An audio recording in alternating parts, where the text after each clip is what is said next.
Ya, karena itu di atas bantal nggak boleh sujud. Nah, nanti nempel semua. Dia nempel, dia nempel. Kalau sudah nempel betul ada sensasi yang berbeda pada diri kita. Rambut panjang tidak harus diikat. Laki-laki ya, bukan perempuan. Nah, kemudian yang kedua, kain. Bagaimana statusnya mau kena nempel di sini ya?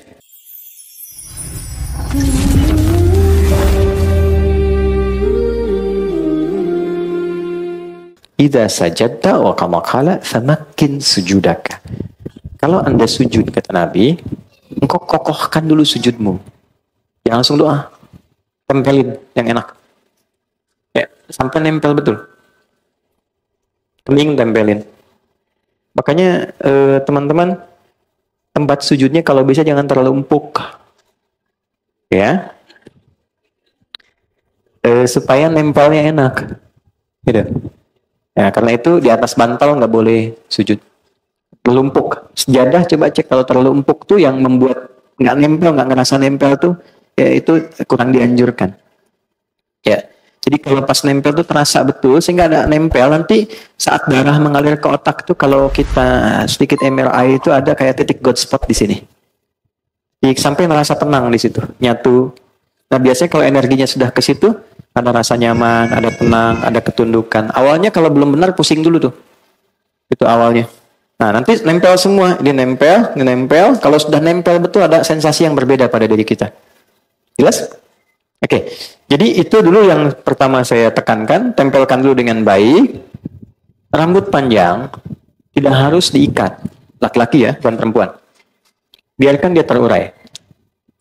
Dengan catatan, tidak menutupi keningnya.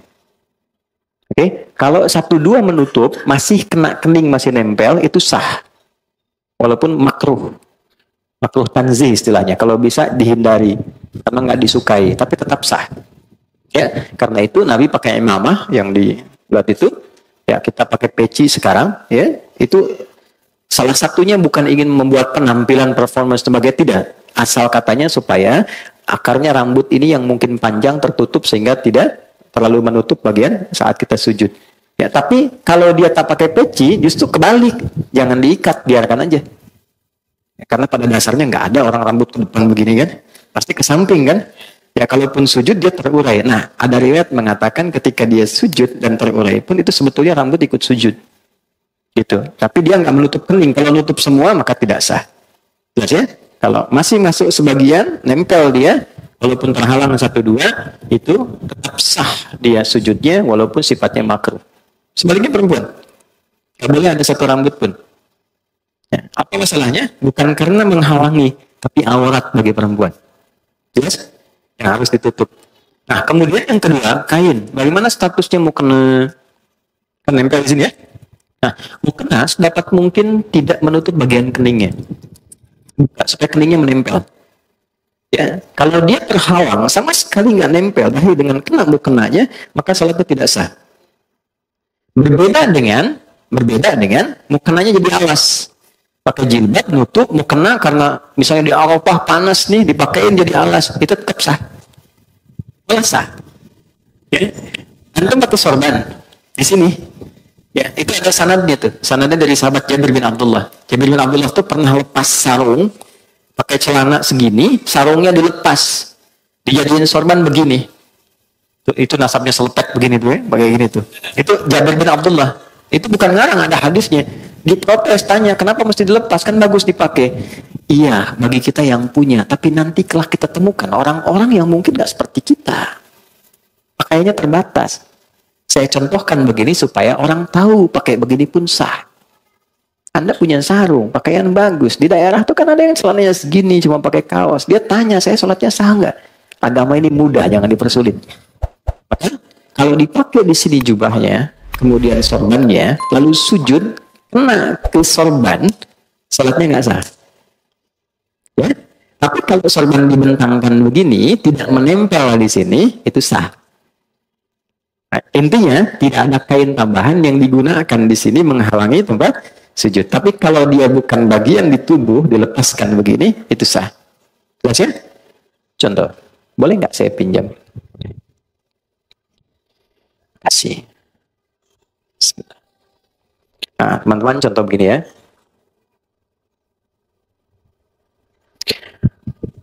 kemudian mau sujud. Begitu mau sujud, ini terurai ke depan.